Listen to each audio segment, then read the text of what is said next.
नमस्कार दोस्तों, एक बार फिर से स्वागत है आप सभी का आपके अपने YouTube चैनल में।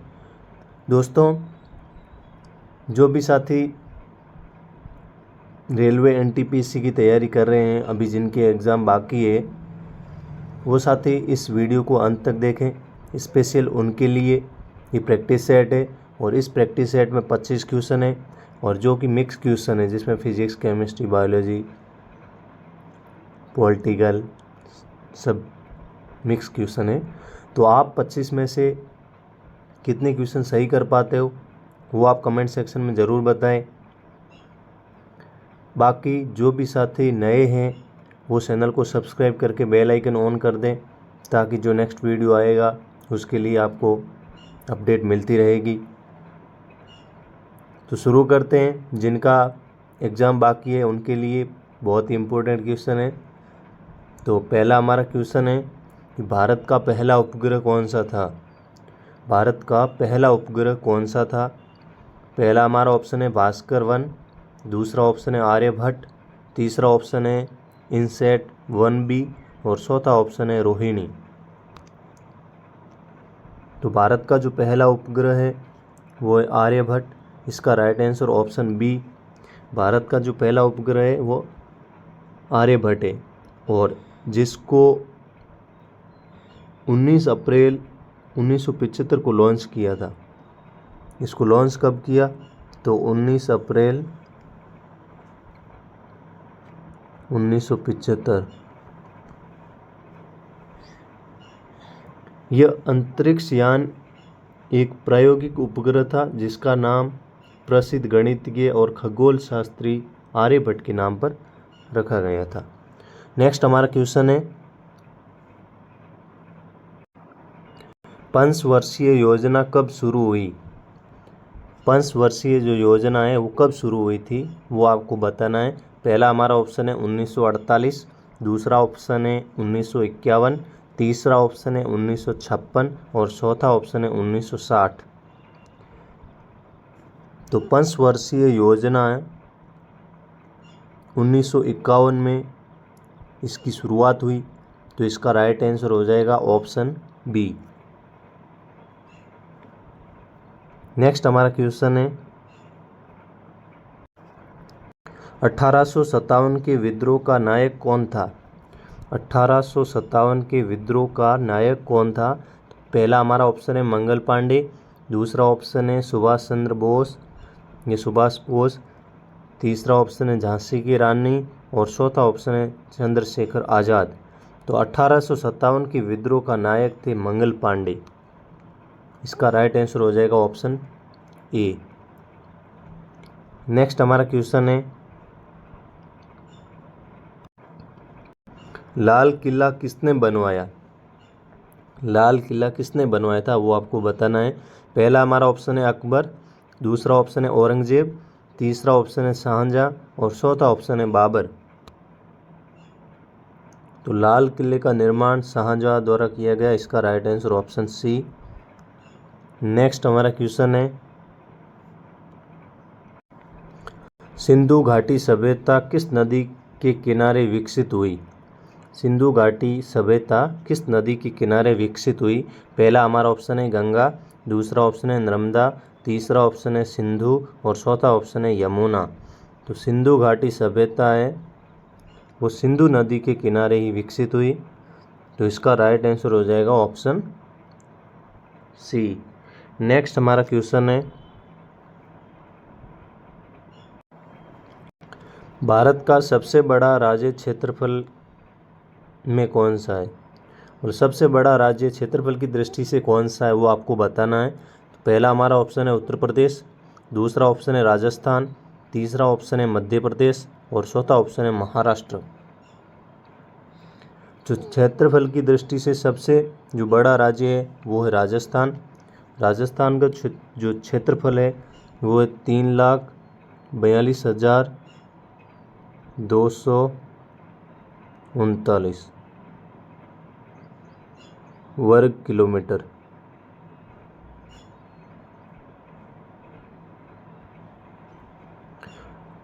और जनसंख्या की दृष्टि से सबसे बड़ा राज्य भारत का है वो है उत्तर प्रदेश। नेक्स्ट हमारा क्वेश्चन है,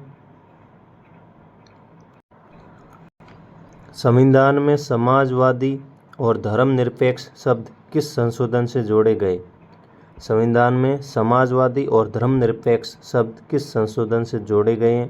पहला हमारा ऑप्शन है 44वां संशोधन, दूसरा हमारा ऑप्शन है 42वां संशोधन, तीसरा हमारा ऑप्शन है 52वां संशोधन और चौथा ऑप्शन है 73वां संशोधन। तो संविधान में समाजवादी और जो धर्मनिरपेक्ष है वो 42वें संविधान संशोधन से जोड़े गए शब्द है। 1976 के 42वें संविधान संशोधन से जोड़े गए। तो इसका right answer option B. Next हमारा क्वेश्चन है, लाल ग्रह किसे कहते हैं? लाल ग्रह किसे कहते हैं? पहला ऑप्शन है बृहस्पति, दूसरा ऑप्शन है मंगल, तीसरा ऑप्शन है शुक्र और चौथा ऑप्शन है बुध। तो लाल ग्रह आप सभी जानते हैं मंगल को कहते हैं, तो इसका राइट आंसर ऑप्शन बी हो जाएगा। नेक्स्ट हमारा क्वेश्चन है, आर्य समाज की स्थापना किसने की? आर्य समाज की स्थापना किसने की? पहला हमारा ऑप्शन है राजा राम मोहन राय, दूसरा ऑप्शन है स्वामी दयानंद सरस्वती, तीसरा ऑप्शन है विवेकानंद और चौथा ऑप्शन है रामकृष्ण परमहंस। तो आर्य समाज की स्थापना स्वामी दयानंद सरस्वती ने की, तो इसका राइट आंसर हो जाएगा ऑप्शन बी। कब की? तो ये 1875 में मुंबई में की। ब्रह्म समाज की स्थापना पूछे तो राजा राम मोहन राय, आर्य समाज की पूछे तो स्वामी दयानंद सरस्वती। नेक्स्ट हमारा क्वेश्चन है,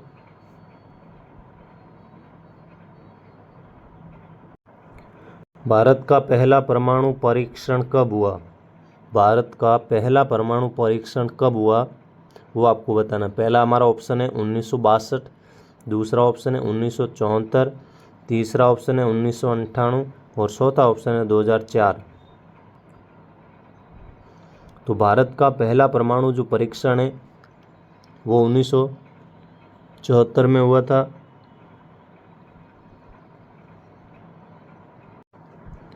कहाँ हुआ था? तो राजस्थान के पोखरण में 18 मई 1974। और इसका जो कोड नेम था, कोड नेम वो था स्माइलिंग बुद्धा। नेक्स्ट हमारा क्वेश्चन है,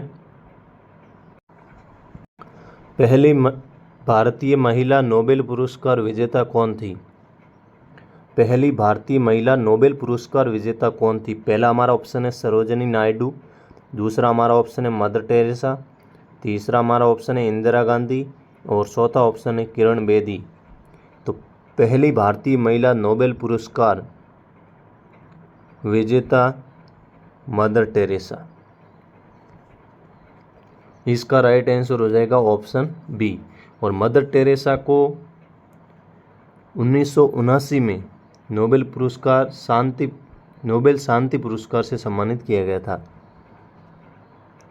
1979 में नोबेल शांति पुरस्कार से सम्मानित किया। नेक्स्ट हमारा क्वेश्चन है, पृथ्वी रक्षा मिसाइल किस संगठन ने बनवाई? पृथ्वी रक्षा मिसाइल किस संगठन ने बनवाई थी? पहला ऑप्शन है इसरो, दूसरा ऑप्शन है DRDO, तीसरा ऑप्शन है बार्क और चौथा ऑप्शन है हॉल। तो पृथ्वी रक्षा मिसाइल DRDO के द्वारा बनाई गई, इसका राइट आंसर हो जाएगा ऑप्शन बी। DRDO की फुल फॉर्म है डिफेंस रिसर्च डेवलपमेंट ऑर्गेनाइजेशन। इसका जो मुख्यालय है वो है बेंगलोर में। नेक्स्ट हमारा क्वेश्चन है, DRDO का जो मुख्यालय है वो नई दिल्ली में है। इसरो का जो मुख्यालय है वो बेंगलोर में। नेक्स्ट हमारा क्वेश्चन है, परमाणु संख्या 79 किस धातु की है? परमाणु संख्या 79 किस धातु की है? पहला हमारा ऑप्शन है चांदी, दूसरा ऑप्शन है सोना, तीसरा ऑप्शन है तांबा और चौथा ऑप्शन है लोहा। तो परमाणु संख्या 79 है सोना की, तो इसका राइट आंसर हो जाएगा ऑप्शन बी। आपने आवर्त सारणी पढ़ी होगी, उसमें सभी के मतलब परमाणु संख्या दिए हुए हैं। नेक्स्ट हमारा क्वेश्चन है, कालिदास की प्रसिद्ध रचना कौन सी है? कालिदास की प्रसिद्ध रचना कौन सी है? पहला ऑप्शन है मेघदूत, दूसरा ऑप्शन है गीता रहस्य, तीसरा ऑप्शन है पंचतंत्र और चौथा ऑप्शन है राजतरंगिणी। तो कालिदास की जो प्रसिद्ध रचना है वो है मेघदूत, जिसका राइट आंसर हो जाएगा ऑप्शन ए। नेक्स्ट हमारा क्वेश्चन है, वर्ल्ड वाइड वेब का आविष्कार किसने किया? वर्ल्ड वाइड वेब का आविष्कार किसने किया? पहला ऑप्शन है चार्ल्स बेबेज, दूसरा ऑप्शन है टिम बर्नर्स ली और तीसरा ऑप्शन है बिल गेट्स और चौथा ऑप्शन है स्टीव जॉब्स।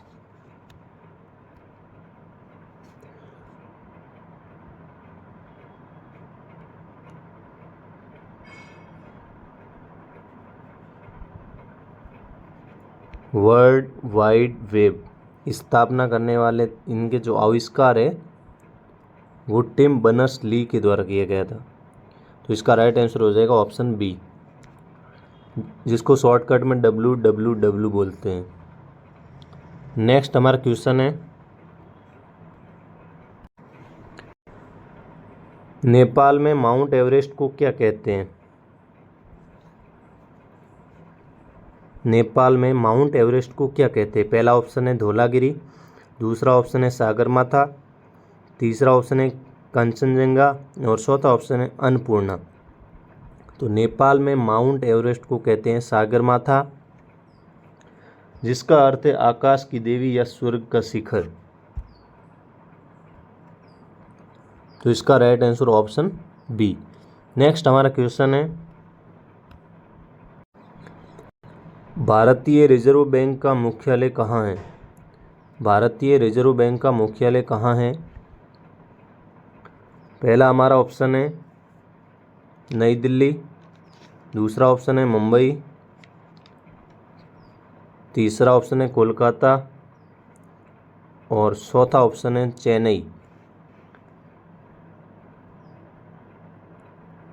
तो भारतीय रिजर्व बैंक का जो मुख्यालय है वो मुंबई में स्थित है और इससे पहले जो RBI का मुख्यालय था वो था कोलकाता में, और जिसको 1937 में मुंबई ट्रांसफ़र किया गया। तो इसका जो राइट आंसर है वो हो जाएगा मुंबई, महाराष्ट्र। नेक्स्ट हमारा क्वेश्चन है, राज्यसभा सदस्य का कार्यकाल कितने वर्ष होता है? राज्यसभा सदस्य का कार्यकाल कितने वर्ष होता है? पहला हमारा ऑप्शन है 4 वर्ष, दूसरा ऑप्शन है 5 वर्ष, तीसरा ऑप्शन है 6 वर्ष और चौथा ऑप्शन है 7 वर्ष। तो राज्यसभा सदस्य का जो कार्यकाल है वो होता है 6 वर्ष। तो इसका राइट आंसर हो जाएगा ऑप्शन सी। राज्यसभा का जो कार्यकाल है वो 6 वर्ष होता है, लेकिन हर दूसरे वर्ष 1/3 जो सदस्य है वो रिटायर्ड हो जाते हैं। नेक्स्ट हमारा क्वेश्चन है, रतौंधी रोग किस विटामिन की कमी से होता है? रतौंधी रोग किस विटामिन की कमी से होता है? पहला हमारा ऑप्शन है विटामिन सी, दूसरा ऑप्शन है विटामिन डी, तीसरा ऑप्शन है विटामिन ए और चौथा ऑप्शन है विटामिन के। तो जो रतौंधी रोग है वो विटामिन ए की कमी से होता है, जिसको मतलब आँखों में दिखाई नहीं देता है न, जिसको इंग्लिश में कहते हैं नाइट ब्लाइंडनेस। तो इसका राइट आंसर है ऑप्शन ए। नेक्स्ट हमारा क्वेश्चन है 1857 के विद्रोह में बहादुर शाह जफर किस नगर में नेतृत्व कर रहे थे? 1857 के विद्रोह में बहादुर शाह जफर किस नगर में नेतृत्व कर रहे थे, वो आपको बताना है। पहला हमारा ऑप्शन है लखनऊ, दूसरा ऑप्शन है दिल्ली, तीसरा ऑप्शन है झांसी और चौथा ऑप्शन है कानपुर।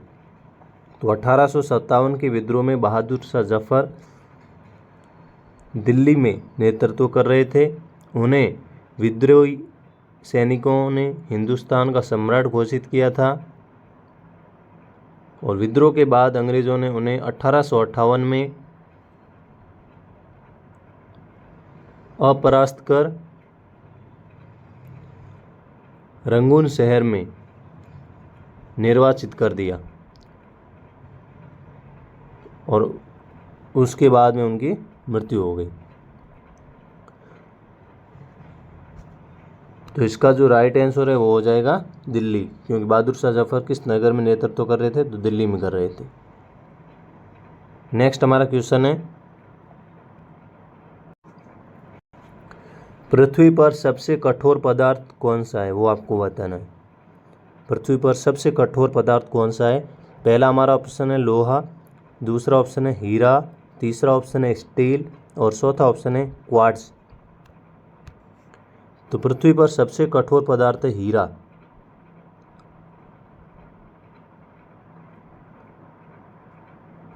डायमंड। नेक्स्ट हमारा क्वेश्चन है लोकसभा में अधिकतम कितने सदस्य हो सकते हैं? लोकसभा में अधिकतम कितने सदस्य हो सकते हैं? पहला ऑप्शन है 545, दूसरा ऑप्शन है 552, तीसरा ऑप्शन है 560 और चौथा ऑप्शन है 600। तो लोकसभा में अधिकतम जो सदस्य होते हैं वो होते हैं 550 होते हैं, वैसे 545 ऑप्शन है 545।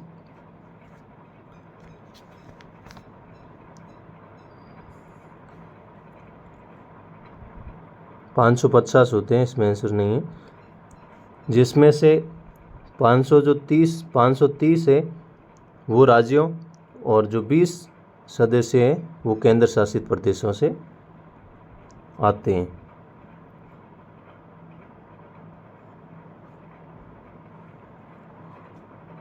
नेक्स्ट हमारा क्वेश्चन है गीता रहस्य किसने लिखा? गीता रहस्य किसने लिखा? पहला ऑप्शन है महात्मा गांधी, दूसरा ऑप्शन है बाल गंगाधर तिलक, तीसरा ऑप्शन है दयानंद सरस्वती और चौथा ऑप्शन है नेहरू। तो गीता रहस्य के लेखक है बाल गंगाधर तिलक। इसका राइट आंसर हो जाएगा ऑप्शन बी। नेक्स्ट हमारा क्वेश्चन है एशिया की सबसे लंबी नदी कौन सी है? एशिया की सबसे लंबी नदी कौन सी है?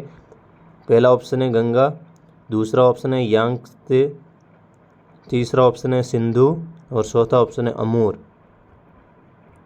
तो एशिया की सबसे लंबी नदी है वो है यांगत्से। तो इसका राइट आंसर हो जाएगा ऑप्शन बी। नेक्स्ट हमारा क्वेश्चन है आज के इस प्रैक्टिस सेट का लास्ट क्वेश्चन है। लास्ट जो क्वेश्चन है वो है कोणार्क का सूर्य मंदिर कहाँ स्थित है? ये बहुत ही इम्पोर्टेंट क्वेश्चन है। कोणार्क का सूर्य मंदिर कहाँ स्थित है? पहला हमारा ऑप्शन है बिहार, दूसरा ऑप्शन है ओडिशा, तीसरा ऑप्शन है उत्तर प्रदेश और चौथा ऑप्शन है राजस्थान। तो कोणार्क का जो सूर्य मंदिर है वो ओडिशा राज्य में स्थित है। उड़ीसा राज्य के पुरी जिले में स्थित है। उड़ीसा के पुरी जिले में स्थित है और इसका जो निर्माण है वो राजवंश के राजा नरसिम्हा देव प्रथम के द्वारा किया गया। और इस मंदिर की विशेषता क्या है? तो इसकी विशेषता है ये सूर्य देवता के रथ के आकार में बना है और जिसमें 24 पहिए और 7 घोड़ों का समूह है। तो कभी कभी ये भी पूछ लेते हैं कि कोणार्क के सूर्य मंदिर की विशेषता क्या है। तो इसकी विशेषता यही है कि सूर्य देवता के रथ के आकार में बना है और जिसमें 24 पहिए हैं और 7 घोड़ों का समूह है। तो इसका राइट आंसर ऑप्शन बी। तो आज के इस प्रैक्टिस सेट में हमने 25 क्वेश्चन कंप्लीट किए हैं। अब 25 में से आपके कितने क्वेश्चन सही हुए हैं वो आप कमेंट सेक्शन में ज़रूर बताएं। बाकी कैसा लगा आपको वीडियो ये भी आप कमेंट सेक्शन में ज़रूर बताएं। बाकी मिलते हैं नेक्स्ट वीडियो में, तब तक के लिए जय हिंद, जय भारत, ऑल द बेस्ट।